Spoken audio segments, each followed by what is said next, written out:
The sun was setting over Arbor 7 when Daniel Carter found them. He had been walking through the forest for most of the day, collecting samples of plants and soil for his research. As a xenobiologist, it was his job to study the life forms on this distant world. The colony had been here for 3 years now, and there was still so much they did not understand about this planet. The forest was beautiful but dangerous. Tall trees with blue-green leaves reached toward the purple sky. Strange flowers bloomed in colors that had no names in human language. Birds with 4 wings sang songs that sounded almost like music, but beauty could hide deadly things, and Daniel always carried a weapon at his side. He heard the sound first. A soft crying, like a baby but not quite human. It came from somewhere beyond a rocky hill covered in thick moss. Daniel stopped and listened. The sound came again, weak and sad. Something was in pain. He should have walked away. The training manual was clear about strange sounds in the wilderness. Do not investigate. Return to base. Report to security. But Daniel had never been good at following rules when something needed help. He climbed the hill carefully, his boots slipping on the damp moss. When he reached the top, he looked down into a small valley between the rocks. What he saw made his heart stop. A Valorian lay dead on the ground. The creature was massive, nearly twice the size of an earth wolf, with silver-blue fur that shimmered even in death. Her body was torn and bloody, clearly attacked by one of the larger predators that roamed this world. She had fought hard. Daniel could see the marks of her claws on the rocks around her. But she had lost. The Valorians were the most dangerous species on Arbor 7. They lived in packs of 10 to 20 members and defended their territory with fierce violence. They had killed 7 human settlers in the past 3 years. The Colony Council had declared them hostile, and contact was forbidden. If you saw a Valorian, you were supposed to run. But Daniel did not run. Because next to the dead mother, huddled together in a small pile of fur and fear, were 3 cubs. They were tiny, no bigger than house cats. Their eyes were huge and golden, filled with terror. Their silver-blue fur was dirty and matted with their mother's blood. They shook as they pressed against her cold body, making that soft crying sound that had drawn Daniel to them. He knew what would happen if he left them here. They would die. Without their mother's milk, without her warmth, without her protection, they would not survive more than a few days. The cold nights would take them, or hunger, or one of the many predators that hunted in this forest. They were helpless. The smart thing to do was walk away. The safe thing. The thing that followed the rules and kept everyone protected. Daniel knew this. He understood it completely. He climbed down into the valley anyway. The cubs saw him coming and cried louder. They tried to hide behind their mother's body, their small legs too weak to carry them far. Daniel moved slowly, keeping his hands visible, speaking in a soft voice even though they could not understand his words. "It's okay," he said quietly. "I'm not going to hurt you. I know you're scared. I know you're alone. But I'm going to help you." One of the cubs, the smallest one with fur that had a slight orange tint to it, looked up at him with those huge golden eyes. It did not run. It just watched him, shaking, waiting to see what he would do. Daniel reached down and picked it up gently. The cub was so light, so fragile. He could feel its tiny heart beating fast against his palm. It made a sound, something between a whimper and a growl, but it did not bite him. He picked up the other 2 cubs as well. One had fur with gray markings, and the other had patches of white near its paws. They all trembled in his arms, but none of them tried to escape. Perhaps they were too weak. Perhaps they understood somehow that he was trying to help. Daniel opened his field pack and placed the cubs inside carefully. They huddled together at the bottom, a pile of soft fur and frightened eyes. He closed the pack most of the way, leaving enough space for air, and began the long walk back to the outpost. The sun had fully set by the time he arrived. The outpost was a small collection of buildings surrounded by a security fence. Lights glowed in the windows, and he could hear the hum of generators. It was not much, but it was home. Dr. Laura Vance was waiting outside the main building when he approached. She was a tall woman with short brown hair and sharp eyes that missed nothing. She had been Daniel's colleague and friend for 2 years now. She knew him well enough to see that something was wrong. "You're late," she said. "I was about to send a search team." "What happened?" Daniel opened his pack and showed her. Laura's face went pale. She stepped back, her hand moving toward the alarm button on her belt. "Daniel, what have you done?" "Their mother is dead," he said. "Something killed her." They were alone. "They're Valorians," Laura whispered. "Do you understand what this means? If the pack finds out you took them, they'll come for us. They'll come for everyone." "I know." "Then why did you bring them here?" Daniel looked down at the cubs. The smallest one, the one with orange-tinted fur, had fallen asleep against its siblings. Even in sleep, it trembled. "Because they would have died," he said simply. "And I could not let that happen." Laura stared at him for a long moment. He could see the fear in her eyes, the anger, the disbelief. But he also saw something else, something that looked almost like understanding. "You're going to get us all killed," she said finally. "Maybe," Daniel admitted. "But I couldn't just leave them there, Laura. I couldn't walk away and let them die alone in the dark. What kind of person would that make me?" "Ah." Laura did not answer. She looked at the cubs for a long time, watching them breathe, watching them sleep. Then she sighed and shook her head. "Bring them inside," she said quietly. "We need to get them warm and find something they can eat. And then we need to figure out how to explain this to Grace." Daniel nodded and followed her into the building. Behind them, the forest stood dark and silent. Somewhere out there, a pack of Valorians was hunting, unaware that their youngest members were now in human hands. The danger was only beginning. But as Daniel looked at the 3 small creatures sleeping in his pack, he knew he had made the right choice. Some things were worth the risk.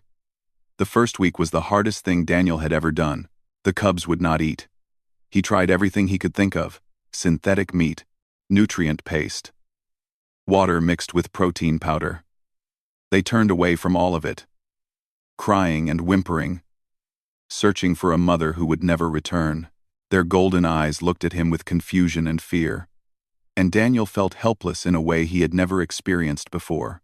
Laura worked through the nights, analyzing samples of Valorian biology, trying to create a formula that would keep the cubs alive. She barely slept. Neither did Daniel. The sound of the cubs crying echoed through the outpost, a haunting noise that made everyone uncomfortable. "They're grieving," Laura said one morning, her eyes red from exhaustion. "They know their mother is gone. They don't understand why, but they feel the loss." Daniel sat on the floor of his quarters, the 3 cubs huddled in the corner farthest from him. He had named them based on the colors in their fur. Ash was the one with gray markings, Frost had the white patches near her paws, and Ember, the smallest one, had that slight orange tint that reminded Daniel of dying fire. "What do I do?" he asked quietly. "How do I make them understand that I'm trying to help?" "You can't force them to trust you," Laura said. "Trust has to be earned. Just be patient, be gentle, show them that you're not going to hurt them." So Daniel waited. He sat with the cubs every day, not trying to touch them, not trying to feed them. He just sat there, reading his research notes, talking softly about nothing in particular. He told them about Earth, about the blue oceans and green forests he had left behind. He told them about his childhood, about his mother who had taught him to love animals, about his father who had always said that kindness was the strongest force in the universe. The cubs watched him with wary eyes. They did not come closer, but they stopped retreating to the far corner. It was progress, even if it was slow. On the 5th day, Ember took the first step. Daniel was sitting with his back against the wall, holding a small dish of the formula Laura had created. He was not offering it to the cubs, just holding it, letting them see it and smell it. Ember crept forward slowly, her tiny nose twitching. She stopped a few inches from the dish and looked up at Daniel. He did not move. He barely breathed.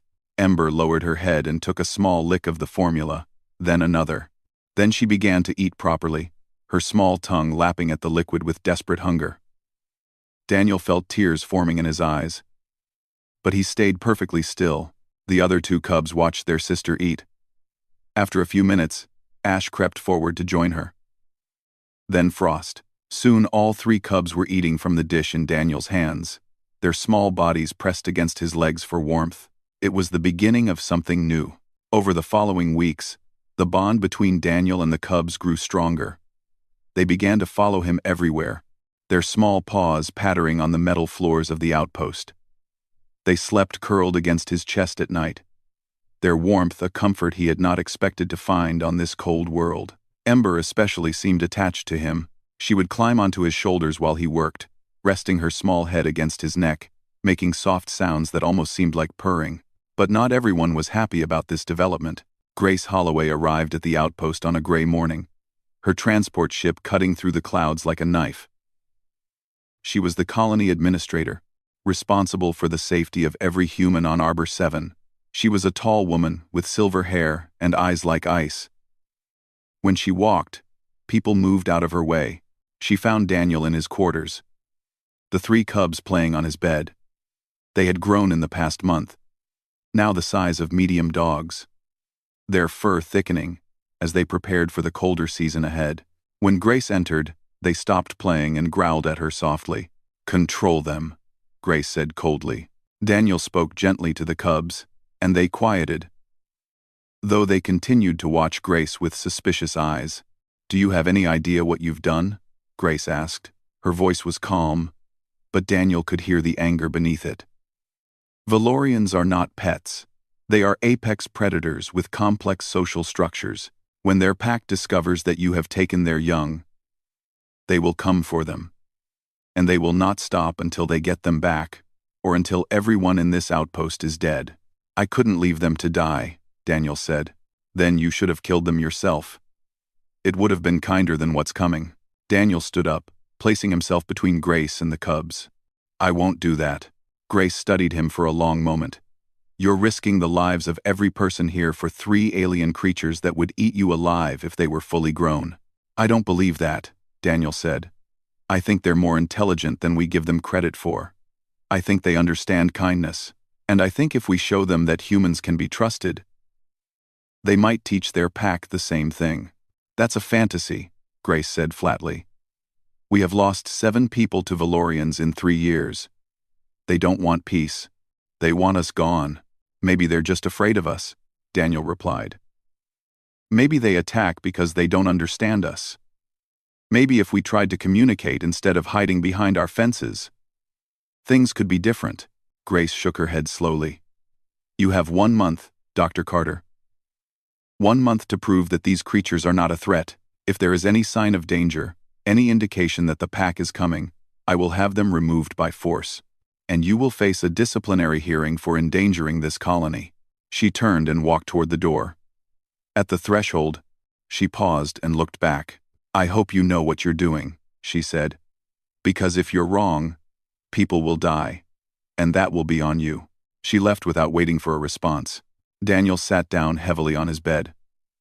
The cubs immediately climbed onto his lap, sensing his distress. Ember pressed her head against his hand, and he stroked her fur gently. "What am I going to do?" he whispered. Laura appeared in the doorway. She had heard everything. "You're going to keep doing what you've been doing," she said quietly. "You're going to show them what humans can be. Not what we've been, but what we can become." She walked over and sat beside him. "I think you might be right, Daniel. About the Valorians. About everything. It's crazy and dangerous. And probably stupid, but it might also be true." Daniel looked at the cubs. Ash was chewing on his bootlace. Frost was trying to climb the curtains. Ember was still pressed against his chest, her golden eyes looking up at him with complete trust. "I have to try," he said. "Even if it fails, I have to try. Because if there's even a small chance that we can build something better here, something based on understanding instead of fear, then it's worth the risk." Laura nodded. "Then let's get to work. We have 1 month to change the way 2 species see each other." Outside, the wind howled through the trees. Somewhere in the forest, a Valorian howled back. The pack was out there, hunting, watching. They would find Daniel soon enough, but he would be ready. The howling started on a cold night in the middle of the third week. Daniel woke to the sound, his heart pounding in his chest. It was not like the distant calls he had heard before. This was close. This was deliberate. This was a message. The cubs were awake too, their ears raised, their golden eyes wide in the darkness. They knew what that sound meant. Their own kind had found them. Laura called him on the communication device minutes later. "Are you seeing this?" Her voice was tight with fear. Daniel looked at the security display on his wall. The cameras around the outpost showed heat signatures moving through the forest. Not one or two. 12, a full pack of adult Valorians, circling the perimeter like sharks around a wounded fish. "They're here," he said quietly. The next morning, the entire outpost was in a state of emergency. Armed guards patrolled the fences with weapons ready. Everyone who was not essential stayed inside with the doors locked. The colonists looked at Daniel with fear and anger in their eyes. They blamed him for bringing this danger to their home. Grace arrived again, this time with a security team. "I told you this would happen," she said. "Now give me those cubs before someone gets killed." "Wait," Daniel said. "Please, just wait and watch." "Watch what?" "Watch them tear down our fences and murder our people." "They haven't attacked," Daniel pointed out. "They've been circling for 12 hours now. If they wanted to kill us, they would have tried already." "Something else is happening here." Grace looked at him like he was insane. Maybe he was. But Daniel had spent hours watching the footage, studying the Valorians' behavior. They were not hunting. They were observing, testing, trying to understand what was happening inside the human outpost. "Give me one more day," he said. "One day. If I'm wrong, you can do whatever you think is necessary. But I need to try something first." "Try what?" Daniel took a deep breath. "I'm going to walk out there and meet them." The silence that followed was complete. Everyone stared at him as if he had just announced he was going to fly to the sun. "That's suicide," Laura said, her voice breaking. "Daniel, they'll kill you." "Maybe," he admitted. "But maybe not. The cubs trust me now. They've accepted me as part of their family. If I go out there with them, the pack might see that I'm not a threat. They might understand that I've been caring for their young. Or they might rip you apart before you can take 3 steps, Grace said coldly. "That's possible too," Daniel said. "But I have to try. Because if I don't, if we just hide behind our walls and wait for them to attack, then nothing changes. We stay enemies forever, and eventually, one side will destroy the other." He looked around at the frightened faces of his colleagues. "This is our chance to be something different. To show that humans can reach out, even to creatures who frighten us. Isn't that worth the risk?" No one answered. But no one stopped him either. At dawn, Daniel walked to the main gate with the 3 cubs following close behind. Ash, Frost, and Ember were nearly full-sized now. Their silver-blue fur thick and beautiful. They seemed to understand that something important was about to happen. They stayed close to Daniel's legs, looking up at him with those trusting golden eyes. Laura stood at the gate, her face pale. "You don't have to do this." "Yes, I do," Daniel said. He touched her shoulder gently. "If something goes wrong, tell my parents I love them. And tell them I died doing what I believed was right." Laura nodded, tears running down her cheeks. She opened the gate.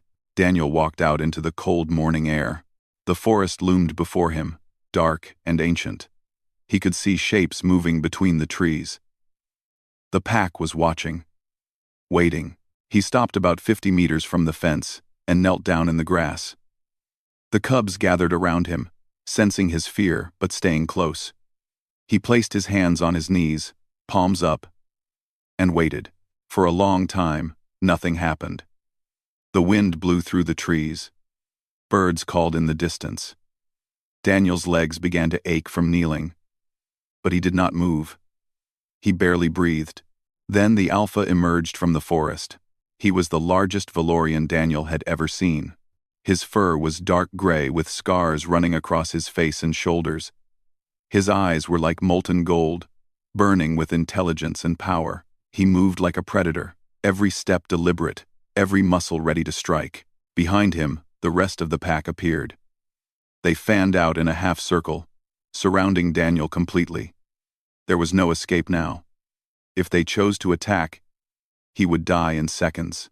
The Alpha stopped a few meters away. He was so close that Daniel could feel the heat from his body, could smell the wild scent of fur and blood. The great Valorian lowered his head and growled, a sound so deep it seemed to shake the earth. Daniel did not run. He did not look away. He stayed perfectly still, his hands open, his posture submissive but unafraid. The cubs did something unexpected. They ran to the Alpha. Ash, Frost, and Ember rushed forward, circling the great Valorian with excited yips and whimpers. They pressed their bodies against his legs, their tails wagging. The Alpha sniffed them carefully, his growl fading. He touched each cub with his nose, checking them, recognizing them. His children were alive. They were healthy. They were happy. Then the Alpha raised his head and looked at Daniel again. Those golden eyes held no rage now. They held something else. Something that might have been curiosity, or perhaps even gratitude. Daniel slowly raised one hand. Not in threat, but in greeting. He held it there, palm open, fingers relaxed. The Alpha watched him for a long moment. The entire pack was silent, waiting to see what their leader would do. Then the Alpha turned away. He called to the pack with a short bark, and they began to move back toward the forest. One by one, they disappeared into the trees. The Alpha was the last to go. At the edge of the forest, he stopped and looked back at Daniel one final time. The cubs had not followed him. They stood beside Daniel, watching their pack leave. The Alpha seemed to accept this. He dipped his head slightly, a gesture that Daniel would never forget. And then, he was gone. Daniel sat down heavily in the grass, his entire body shaking. The cubs immediately came to him, pressing against his chest, licking his face. He wrapped his arms around them and laughed, tears streaming down his cheeks. Behind him, he heard the gate open. Laura ran toward him, falling to her knees beside him. "You're alive," she whispered. "I can't believe you're alive." "They understood," Daniel said, his voice trembling. "They knew I was protecting their children. They knew I wasn't their enemy." He looked toward the forest, where the pack had vanished. "This isn't over," he said quietly. "But it's a beginning." For the first time since the Valorians had arrived on the colonists' sensors, Daniel allowed himself to hope. Maybe peace was possible after all. The months that followed were strange and wonderful. The pack did not leave the area around the outpost. They remained in the forest, hunting and living as they always had. But everything was different now. The howls at night were no longer threatening. They were simply communication, Valorians talking to each other across the dark wilderness. And sometimes, Daniel thought he heard them calling to the cubs. Ash, Frost, and Ember had grown into beautiful creatures. They were nearly full adult size now, their silver-blue fur thick and gleaming. Their golden eyes held intelligence and warmth. They could have been terrifying, these apex predators that stood nearly as tall as Daniel's waist. But they were gentle with him. They slept in his quarters.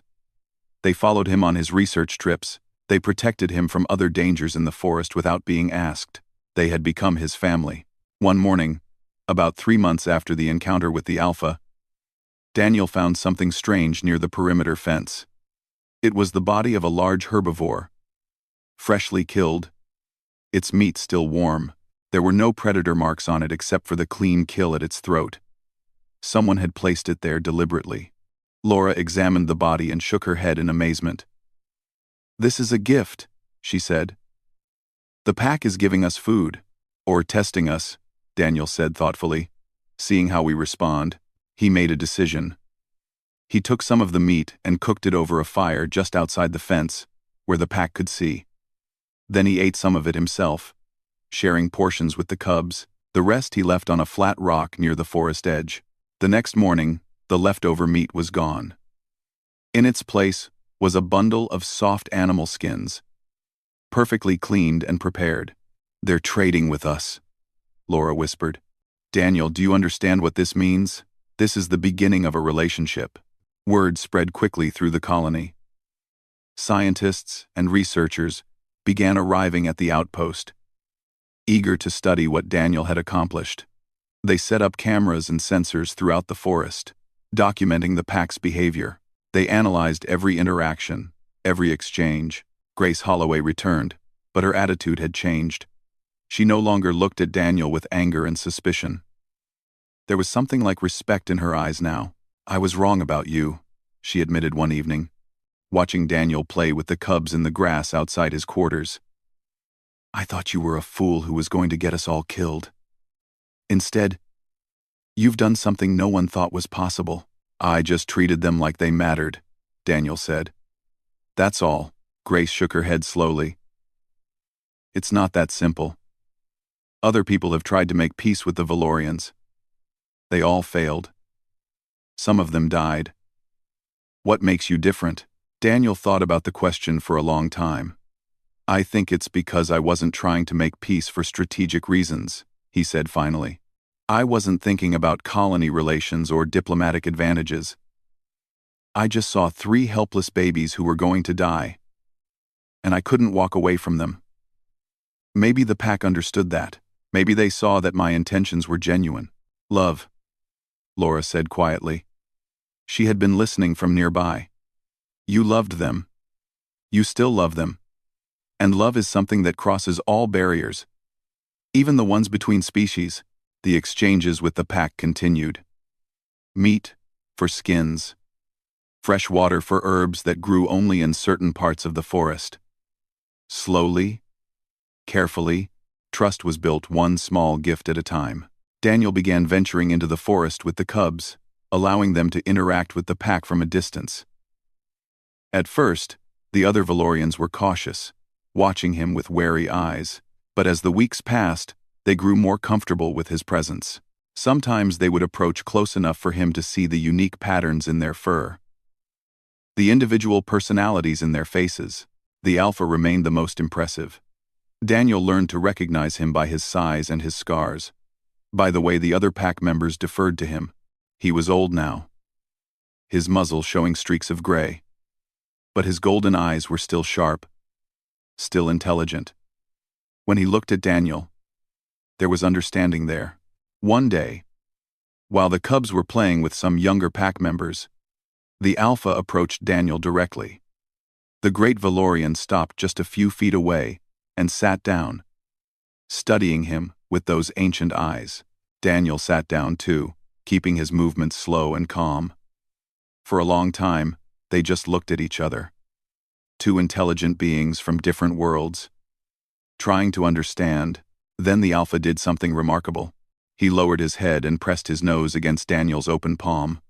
It was a gesture of acceptance, of trust, of something that might even be called friendship. Daniel felt tears forming in his eyes. "Thank you," he whispered. "Thank you for giving me a chance." The alpha pulled back and made a soft sound, almost like a sigh. Then he stood and walked back to his pack, leaving Daniel alone with his tears and his joy. News of this moment spread across Arbor 7. For years, the colonists had lived in fear of the Valorians, building walls and carrying weapons, treating them as mindless predators to be avoided or destroyed.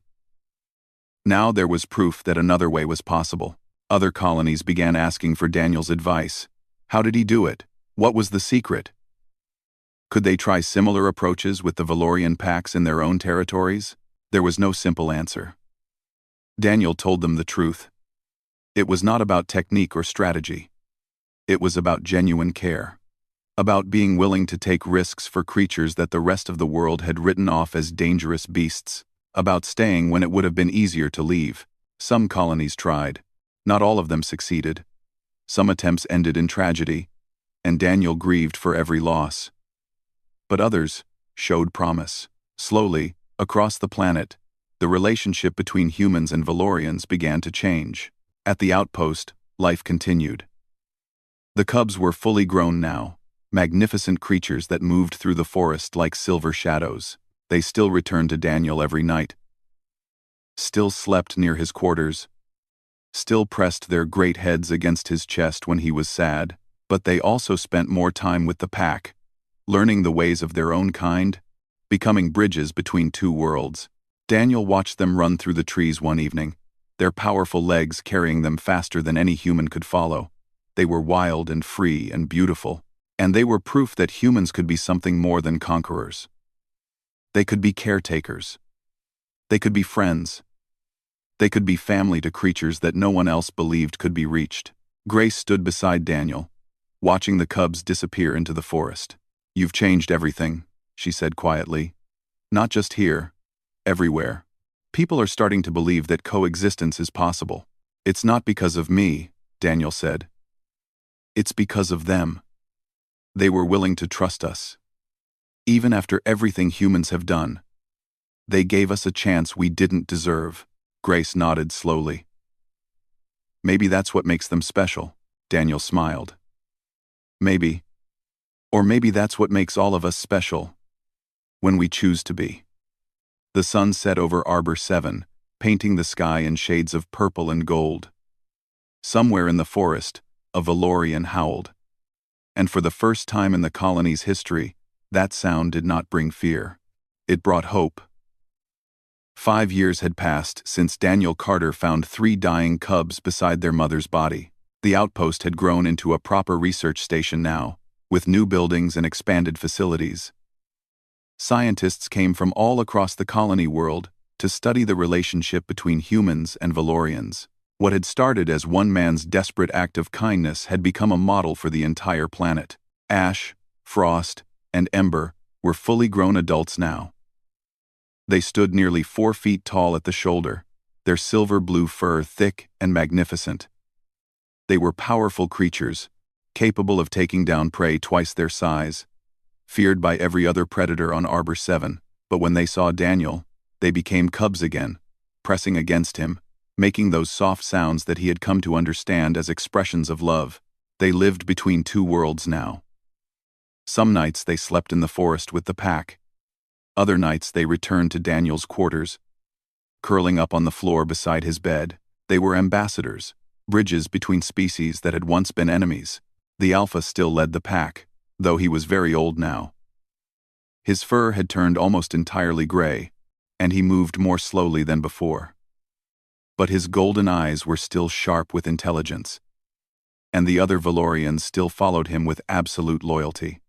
When Daniel walked through the forest, the alpha would sometimes appear and walk beside him in comfortable silence. 2 leaders, 2 fathers, sharing a peace that neither had expected to find. Other colonies across Arbor 7 had followed Daniel's example. Not all attempts at communication had succeeded, and there had been losses along the way. But the killing had decreased dramatically. Valorian attacks on humans had dropped by over 80% in 5 years. And in some areas, the two species had begun to actively cooperate, hunting together, protecting each other from other dangers. Grace Holloway, now the head of the Colonial Council, summoned Daniel to the capital city. She wanted him to address the assembly, to explain his methods to leaders from every human settlement on the planet. Daniel did not want to go. He was not comfortable with attention and praise. He was just a xenobiologist who had made a simple choice on a cold evening 5 years ago. But Laura convinced him that his voice was needed. "People need to hear your story," she said. "Not because you're special, but because what you did can be repeated. You have to show them that this is possible for anyone who has the courage to try." So Daniel traveled to the capital, leaving the cubs in Laura's care. The council chamber was enormous, filled with representatives from dozens of settlements. They watched him with curious eyes as he walked to the speaker's platform. Grace introduced him with warm words about his accomplishments, about the lives he had saved, and the change he had created. Daniel listened uncomfortably, his hands folded in front of him. When it was his turn to speak, he stood in silence for a long moment, looking out at all those expectant faces. Then he began. "I'm not a hero," he said. "I'm not a diplomat or a strategist. I didn't set out to change the relationship between humans and Valorians. I just found 3 babies who were going to die, and I couldn't leave them there." He paused, remembering that cold evening, the tiny bodies trembling against his chest. "People have asked me what my method was, what techniques I used, what strategies I developed. But the truth is simpler than that. I just treated them like they mattered. I stayed when it would have been easier to leave. I chose compassion when fear told me to choose violence." He looked around the chamber. "Humans are capable of terrible things. We know this. Our history is full of destruction and cruelty. We have conquered and killed and taken without mercy. When we arrived on this world, the Valorians saw us as invaders, and they were not entirely wrong. But we are also capable of something else. We can choose to be different. We can see a creature that frightens us and decide to try understanding instead of destruction. We can risk our own safety to protect those who cannot protect themselves. We can love beings that the rest of the world tells us are unworthy of love." His voice grew stronger. "That is what makes humanity special. Not our technology, not our weapons, not our ability to conquer. What makes us special is our capacity for choice. We can look at our own worst instincts and say no. We can reach across barriers that seem impossible and find connection on the other side. The Valorians didn't trust us because we were powerful. They trusted us because one human was willing to be vulnerable, because I knelt in the grass with their children in my arms and showed them that I meant no harm. That moment of vulnerability, of openness, was more powerful than any weapon we could have built." He thought of Ember, pressing her great head against his shoulder.